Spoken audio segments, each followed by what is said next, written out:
అందరికీ praise lord. దేవుని నామానికి మహిమ కలుగును గాక. మీరందరూ బాగున్నారు కదా? మీరు పెడుతున్న ప్రతి ప్రార్థన రిక్వెస్ట్‌కి అనేది మేము ప్రార్థన చేస్తా ఉన్నాం. మా ఆశ అంతా ఒకటే.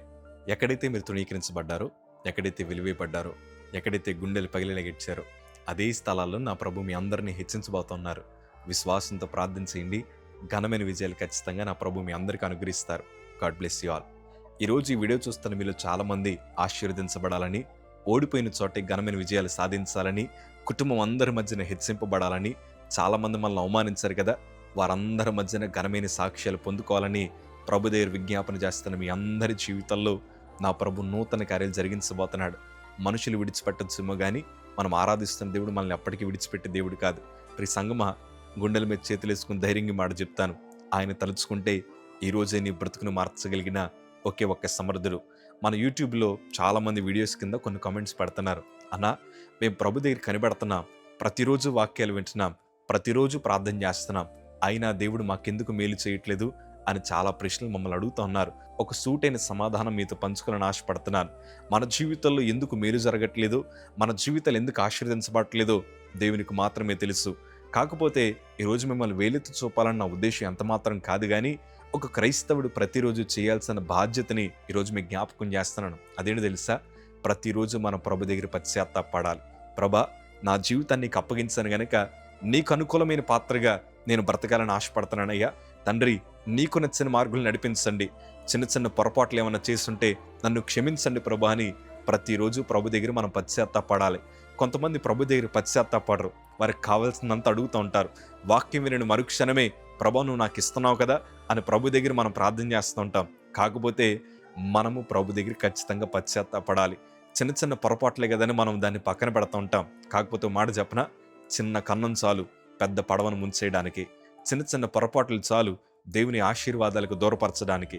దైవజనమా, ఈరోజు మీరందరూ పశ్చాత్తాపడాలని ప్రభు సేవకుడిగా కోరుకుంటున్నాను.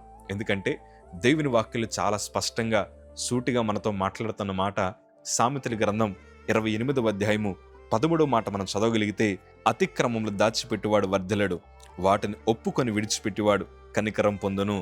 వాక్య లేఖన భాగాలు అంటున్నాయి కదా, అతిక్రమములు దాచిపెట్టువాడు వర్ధిల్లడు అంటే దాని అర్థం ఏంటి తెలుసా?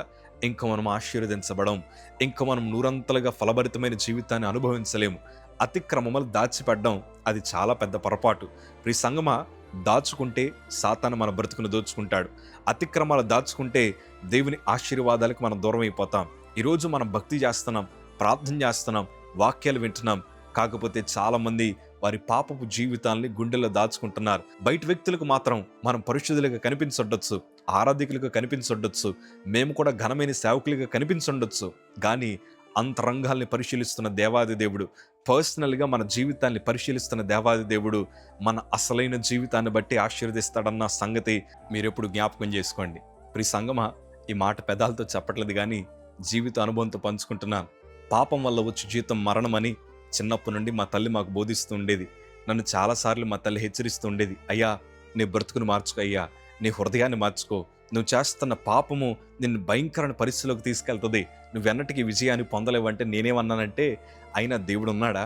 ఆయన మనల్ని చూస్తున్నాడా? అయినా నువ్వెందుకు ఇట్లా పిచ్చిదానిలాగా మాట్లాడుతున్నావు? వాక్యంలో రాయబడిన ప్రతి మాట అబద్ధమే. నాకు నచ్చినట్లు బ్రతకొచ్చు, నాకు ఇష్టమైనట్లు జీవించవచ్చు. అయినా దేవుడు ఉన్నాడా? నరకం నువ్వు చూసావా? పరలోకం నువ్వు చూసావా? అయినా మనిషికి తలాంతుంటే చాలు మనిషి ఆశీర్వదించబడతాడు. మనిషికి స్నేహబలము, బంధువుల బలము, రాజకీయ బలము, ధనబలం ఉంటే చాలు మనిషి ఆశీర్వదించబడతాడు. దేవునికి అనుకూలంగా మనం ఎందుకు బ్రతకాలని చాలా రకాల ప్రశ్నలు వేస్తూ ఉండేవాడిని. కానీ చివరాఖరికి మరణకరమైన రోగము నాకు వచ్చిన తర్వాత, మంచం మీద పడిన తర్వాత మా తల్లి నాకు బోధించిన ఒకే ఒక్క మాట, అయ్యా నీ హృదయాన్ని పవిత్రపరచుకో, నీ హృదయాన్ని ఖాళీ చేసుకో. నువ్వు చేసిన ప్రతి పాపము మా దగ్గర ఒప్పుకోకపోయినా పర్లేదు, కానీ నువ్వు ప్రభు పాదాల దగ్గర ఒప్పుకోయ్యని మా తల్లి నాకు సువార్త చెప్పింది. అప్పుడు చెప్పినప్పుడు ఈ మాట జ్ఞాపకం చేశారు, అతిక్రమములు దాచిపెట్టువాడు వర్ధిల్లడు. అప్పుడు ప్రభు దగ్గర ఒకటే ప్రార్థన చేశాను, ప్రభా నువ్వు దేవుడివని నమ్ముతున్నానయ్యా, నువ్వు సృష్టికర్తవని నమ్ముతున్నానయ్యా. నేను తెలుసో తెలియక ఎన్నో పొరపాట్లు చేశాను, ఇచ్చిన సమయాన్ని దుర్వినియోగం చేసుకున్నాను, నాకు నచ్చినట్లుగా బ్రతికాను, నాకు ఇష్టమైన జీవితాన్ని జీవిస్తూ వచ్చాను. అది పాపమన్న సంగతి నాకు తెలిసినా నాకు ఇష్టం కాబట్టి నేను చేసుకుంటూ వెళ్ళిపోయానయ్యా. కానీ ఇప్పుడు నన్ను క్షమించు ప్రభా అని మరణ పడక మీద వేదన చేత ప్రభు దగ్గర ప్రార్థన చేశాను. నా బ్రతుకులు నేను చేసిన పాపాలన్నీ ప్రభు పాదాల దగ్గర పెట్టడం ప్రారంభించాను. ప్రభా, నీ రక్తము చేత నన్ను పరిశుద్ధపరిచయ్యా, నీ రక్తము చేత నన్ను పవిత్రపరిచయ్యా అని కన్నీరు కార్చి దేవుని పాదాల దగ్గర ప్రార్థన చేశాను. ప్రియ సంగమా, దేవుని దర్శనాన్ని పొందుకున్నాను, ప్రభు వాక్యాన్ని నేర్చుకున్నాను. ప్రతిరోజు నా అతిక్రమాలు దేవుని దగ్గర ఒప్పుకుంటూ ఉండేవాడిని. ప్రతిరోజు నా పక్కన కూర్చొని మా తల్లన్న మాట ఏంటి తెలుసా? అయ్యా, ఒకవేళ ఇంకేమన్నా ఒప్పుకోలేదేమో జ్ఞాపకం చేసు అయ్యా, దేవుని దగ్గర ఒప్పుకో, ప్రతి పాపాన్ని విడిచిపెట్టంటే నేను అన్నీ ఒప్పేసుకున్నానులేమ్మా అన్న మాట అన్నది. కానీ ఆ మరణ పడక మీద పడి ప్రభు దగ్గర ఒకటి అన్నాను, ప్రభా నన్ను క్షమించయ్యా, నన్ను క్షమించయ్యా, హృదయంతో పాపం చేశాను క్షమించయ్యా, కళ్ళతో పాపం చేశాను క్షమించయ్యా, ఆలోచనలతో పాపం చేశాను క్షమించయ్యా, నా చేతులు, నా కాళ్ళు, నాకున్న అవయవాలు పాపానికి వినియోగించానయ్యా, నన్ను క్షమించు ప్రభు అని నా బలహీనమైన చేతులు ప్రభు వైపు చాపాను. దైవజనమా, పాపాలు ఒప్పుకోవడం వల్ల జరిగిన గొప్ప కార్యం ఏంటి తెలుసా? ఈరోజు తలెత్తుకొని చెప్పగలుగుతున్నాను, ఈరోజు నేను బ్రతుకున్నానంటే అది కేవలము దేవుని కృపే. పాపం వల్ల మరణమనే జీతాన్ని పొందుకున్నాను, కానీ ఆ మరణం నుంచి తప్పించాడు ప్రభువుల వారు. ఎప్పుడో చెప్పనా? నా పాపాలు ఒప్పుకున్నప్పుడు దేవుడు తప్పించడం మాత్రమే కాదు, ఓడిన చోటే, అవమానించబడిన చోటే, తలదించుకున్న చోటే, చేతులు చాపిన చోటే ఘనమైన పాత్రగా నిలబడడం ప్రారంభించాడు. ప్రియ సంగమా, ఈరోజు చాలామంది జీవితాల్లో పాపాలు హృదయంలోనే పెట్టుకుంటున్నారు. ఆలోచనలు పవిత్రంగా ఉండట్లేదు, ప్రవక్తన పవిత్రంగా ఉండట్లేదు. కొంతమంది చూడండి, బయటికి భక్తిగా ఉంటున్నారు, కానీ వారు పెట్టే స్టేటస్లన్నీ సినిమా పాటలే పడుతున్నారు. ఎక్కడికన్నా ఊరిల్లా దాని వెనకాల సినిమా పాట, పుట్టినరోజు వచ్చినా దాని వెనకాల సినిమా పాట.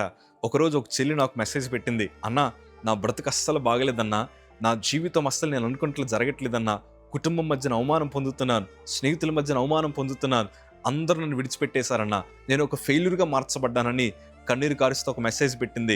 కాకపోతే ఆమె ఇన్స్టాగ్రామ్ ప్రొఫైల్ ఓపెన్గానే ఉంది.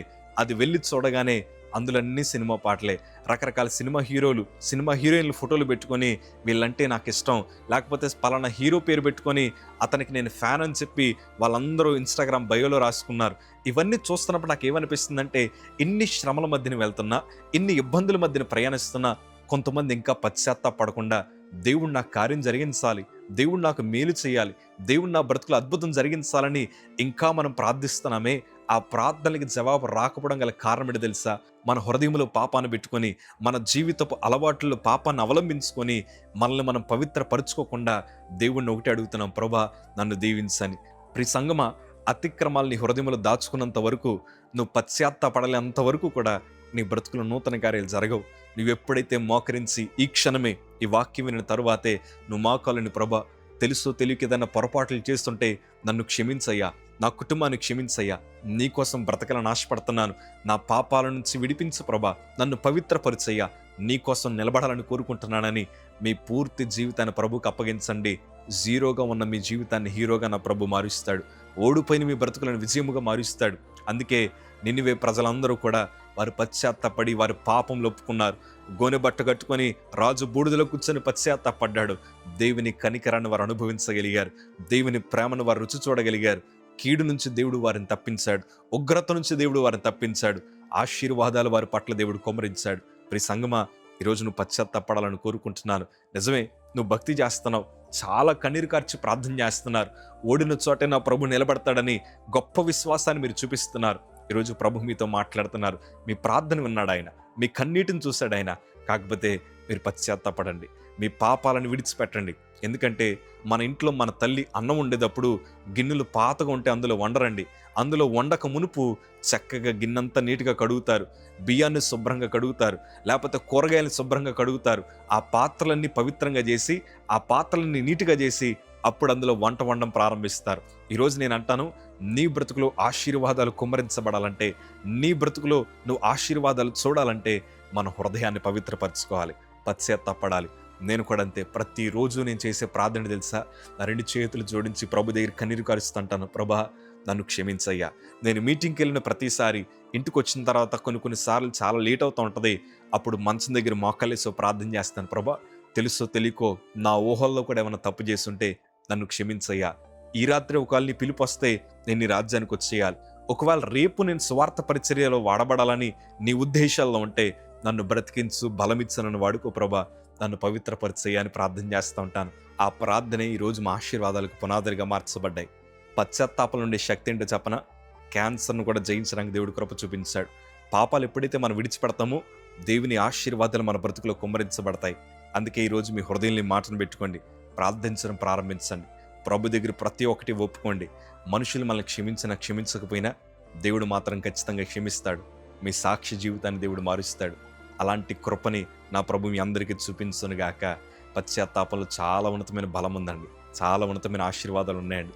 భక్తిపరులు కూడా కొన్నిసార్లు పొరపాట్లు చేశారు, కానీ వారు పశ్చాత్తాపడ్డారు. పేతురు కూడా పశ్చాత్తాపడ్డాడు. బలమైన కార్యాలు, ఘనమైన సేవకుడిగా దేవుడు నిలబెట్టుకోవడం ప్రారంభించాడు. ఈరోజు మేము అనుభవించిన దీవెనలే మీరు కూడా అనుభవించాలని కోరుకుంటున్నాను. దేవుడు అటు రీతిగా మీ అందరినీ ఆశీర్వదించునుగాక. ఈ వీడియో చూస్తున్న యవనస్తులు, కుటుంబాలు మీ అందరూ కలిసి మోకరించి ప్రార్థించండి. ఈరోజు ప్రభా, నీ కోసం బ్రతకాలి, మనుషుల కోసం కాదయ్యా, నీ కోసమే జీవించాలి, మా పాపాలు క్షమించండి అయ్యా అని పశ్చాత్తాపడండి. దేవుడు మిమ్మల్ని వర్ధిల్లింపజేస్తాడు. God bless you all.